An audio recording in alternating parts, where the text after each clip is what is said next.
Selamat datang di channel proyeksi. Halo Sobat Deadline, di sini gua Audi, Gua Bas, Gue Stebo. Oke, kita bertiga ini adalah CGI artis ya. ya kita di sini mau memulai channel bernama Proyeksi. Di sini kita mau memperkenalkan dunia animasi kepada kalian semua. Mungkin ada pertanyaan-pertanyaan yang masih ada di benak gitu ya, mau masuk ke dunia animasi gimana caranya gitu. Nah, kita akan coba menjawab beberapa topik-topik tersebut. Oke. Untuk kali ini kita akan bahas mungkin pertanyaan yang sering banget kita dapetin dari teman-teman yang mungkin baru tertarik dengan dunia animasi atau bahkan orang awam sekalipun soal dunia animasi. Pertanyaannya adalah wajib gak sih seorang animator itu bisa menggambar?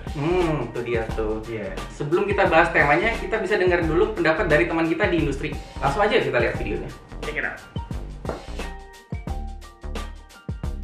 Kalau menurut gua, jadi animator itu nggak harus bisa gambar, nggak harus. Kenapa? Karena kalau kita sudah berprofesi menjadi animator, kita harus rajin mencari referensi-referensi dari film animasi 3D, film animasi 2D juga bisa, film animasi short movie. Karena secara nggak sadar, kalau kita lagi nonton, kita tuh pasti bakal notice film animasi tersebut, gerakan-gerakannya pasti ada yang menarik. Nah, mungkin dari gerakan-gerakan ini bisa kita masukin gitu ke animasi yang lagi kita bikin. Gua sih tergantung jenis animasinya ya. Kalau misalnya animasi 2D, terutama yang by fan, itu penting banget skill gambar. Tapi kalau yang 3D itu sih nggak begitu perlu ya. Yang penting kita bisa riset gerakan animasinya aja sih, dan secara teknis ngerti gimana cara gerakinnya.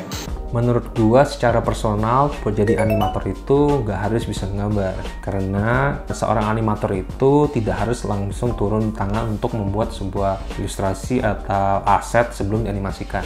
Alasan lainnya mungkin seorang animator itu juga banyak tipenya. Ada animator yang 3D, terus ada animator yang 3D animation, ada yang motion graphic. Ketika execute dalam motion graphic atau 3D, lu nggak perlu harus bisa gambar. Tapi ketika lu harus execute sebagai 2D hand drawing animation, lu harus bisa gambar.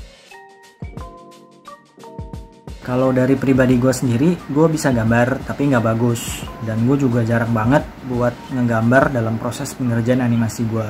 Malah gue lebih sering ngimajinasiin atau ngebayangin gerakan-gerakan atau pose-pose yang ingin gue kerjakan nanti di saat pengerjaan animasi gue. Nah, dari mana sih gue bisa ngebayangin itu? Nah, itu balik lagi dari film-film animasi yang pernah gue tonton. Kalau plusnya bisa gambar, jadi lo bisa ngebayangin dan bisa memvisualkannya dalam bentuk gambar. Sebelum lo mengerjakan pekerjaan animasi lo bisa melihat contohnya dari kertas yang udah lo bikin itu. Pose-posenya kah, gerakan-gerakannya kah, itu bisa langsung kalian terapkan di pengerjaan animasi kalian. Kalau minusnya nggak bisa gambar, nggak ada minusnya ya, karena kalian jadi bisa lebih banyak mengeksplor dan kalian bisa banyak belajar lagi gitu. Kalau gua sih untungnya bisa gambar ya. Kalau ditanya plus minusnya sih nggak ada minusnya menurut gua, justru adanya plus. Jadi kalau namanya gambar kan penting ya kalau kita mengetahui proporsi yang benar, apalagi dalam satu karakter atau makhluk hidup. Nah, kalau di animasi itu nantinya kalau kita bisa tahu proporsi yang pas, nanti animasi juga jadi stabil proporsi karakternya kayak gitu. Kalau gua secara personal, jujur gua nggak bisa gambar. Jadi menurut gue semua orang bisa menggambar, cuman tingkat level menggambarnya itu pasti berbeda-beda. Nah, seorang animator menurut gua nggak harus bisa menggambar sampai dengan level yang sangat detail seperti seorang ilustrator. Plusnya menurut gua kalau lu bisa menggambar, lu bebas banget buat berekspresi. Contohnya lu mau bikin animasi dari titik titik A ke titik B. Lu bebas banget ketika lagi gambar animasinya itu buat tambahin maksudnya nambahin motion blur, tambahin ekspresi, tambahin background dengan manual secara hand drawing. Sedangkan kalau kita nggak bisa, kita itu semuanya berpatokan dan bertumpu dengan ilustrator ketika asetnya datang. Minus yang kalian rasakan kalau nggak bisa gambar, kalau gue rasain sih harus ekstra banget ketika lagi kerja sebuah animasi atau project, ekstra hati-hati, terus gue harus ekstra cari referensi dalam soal menggambar supaya gue ngerti projectnya itu kayak apa. Tapi dari semua itu gue bisa bilang lu bisa jadi animator tanpa harus bisa gambar. Nah, itu berikut dari opini-opini teman-teman kita. Nah, itu kita rekam terpisah ya. Ini masih dalam keadaan social distancing. Tenang aja, ini kita pakai protokol kesehatan. Protokol kesehatan. Iya. Jarak ini berapa nih? Sebenarnya ini jauh, ini kita terpisah. Ini kita edit, ini green screen kok. Tenang aja. Bisa sih. Kita di rumah masing-masing ya? Di rumah masing-masing, kita kumpul jadi satu. sekarang kita akan coba bahas dari perspektif kita masing-masing, berdasarkan pengalaman kita masing-masing juga. Mungkin dari Bas dulu, bisa? Bisa. Kalau gue pribadi sih, karena gue banyak juga berkecimpung di 2D ya, dan skill gambar itu sangat penting sih untuk animasi 2D. Tapi gue juga punya pengalaman di 3D juga, dan menurut gue sih di 3D itu drawing itu suatu nilai yang plus, cuman nggak wajib. Jadi bisa gambar itu punya advantage yang lebih sih dibanding artis lain. Cuman kalaupun nggak bisa, untuk animator itu dia ya bisa memiliki principle of animation, memahami itu juga. Jadi orang melihat karakter ini bukan karakter fisik, kelihatannya itu kayak karakter yang hidup gitu, beneran hidup gitu. Kalau dari ada buku yang lu baca tuh Art Babbitt itu animator Disney zaman dulu. Dia tuh ngomong, karena dia ini ya 2D banget kan, dia tuh ngomong kalau animator itu yang kalau nggak bisa gambar itu kayak aktor yang nggak punya tangan sama kaki gitu. nggak bisa mengekspresikan itu. Tapi untuk 2D animation, untuk 2D animation. Kalau di 3D sih gue lihat dia lebih kayak kayak puppeteer gitu ya. Puppeteer ya. Dia gerakin boneka gitu ya, boneka itu yang tekniknya sih beda, cuman prinsipnya sama gitu. Kalau dari gua, karena gua mostly pegang di 3D animation, menggambar itu mungkin kayak nilai plus aja ya. Karena kita mentranslate dari apa yang di kepala kita ke dalam bentuk visual, itu paling cepat kan menggambar. Nah, makanya kalau kita di 3D animation kan sebenarnya udah ada tools lagi untuk memproyeksi bentuk visualnya. Jadi makanya kalau bisa menggambar itu suatu nilai plus. Kalau dari pengalaman juga mostly seperti itu. Sebenarnya emang kebanyakan drawing skill ini banyak dipakai di 2D animation emang. Pasti karena 2D animation kan ya semuanya kita gambar by frame. Kalau kalian nonton anime atau sebuah film animasi 2D itu kalau sampai ada konsistensi karakter yang berubah, itu berarti sebenarnya udah fail banget. Iya nggak sih? Ya kalau kayak nonton Naruto atau One Piece tuh kadang suka mukanya ada yang beda. Kalau di pause ya? Iya, kalau di pause tuh kan ada yang mukanya tetap stretch, hidungnya ada di mana, matanya ada di mana, besar sebelah atau gimana gitu.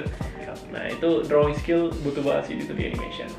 Kalau menurut gue sendiri sih itu adalah sesuatu yang sangat plus ya kalau untuk di penerapan di industri, karena gambar itu adalah basic. Jadi kalau misalnya kita berangkat dari basic ke nextnya, misalnya cabang-cabang animasi lain kayak stop motion, ada motion graphic dan lain-lain gitu misalnya, itu kan tetap harus belajar principle of animation-nya. Kalau kalian bisa gambar bentuk, itu tuh bisa sangat membantu banget untuk bentuk secara keseluruhan. Tapi kalau untuk gerak, itu fokus di animasinya aja gitu. Jadi kalau misalnya contoh kayak gue kan gambar agak kurang nih. Jika nanti gue mau memvisualisasikan apa yang ada di kepala, gue agak susah nih karena gue harus butuh bantuan media gitu misalnya, biar untuk bisa mencapai gambar gerak yang lebih sempurna gitu untuk bikin animasinya gitu. Gambar itu bisa untuk planning, storyboard, terus kayak layouting gitu ya. Artis itu bisa framing segala macam. Bisa lebih cepat, dan mungkin kalau untuk yang level tinggi, yang supervisor itu bisa mungkin mengkomunikasikan. Iya, betul.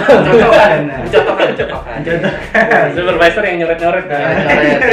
Salah nih. Aduh, koreksi dikit dulu. Ulang lagi. Retake. Ya kurang lebih kesimpulannya seperti itu ya. Jadi sebenarnya kalau orang beranggapan bahwa drawing skill itu perlu dalam animator, tergantung bidang animasinya. Karena animasi itu sebenarnya juga luas banget. Ada motion graphic, ada stop motion artist, ada 2D animation, dan 3D animation. Mungkin untuk mempermudah komunikasi secara visual.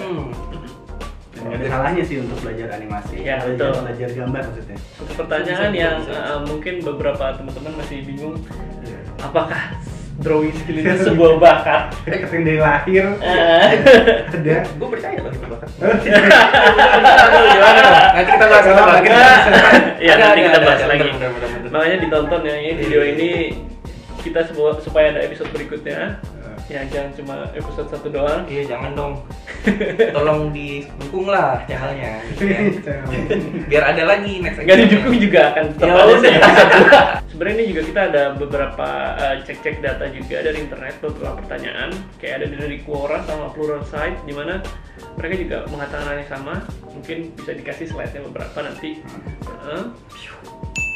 Ya, jadi mereka bilang bahwa drawing skill itu sebuah optional aja, tergantung animasi jenis animasi yang kita geluti gitu.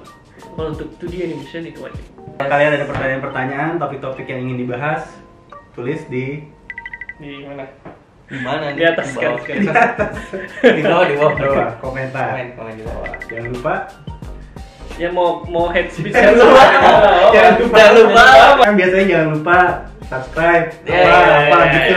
Wes itu aja. Wes itu aja. Thank you Sobat Iklan. See you next video. Bye.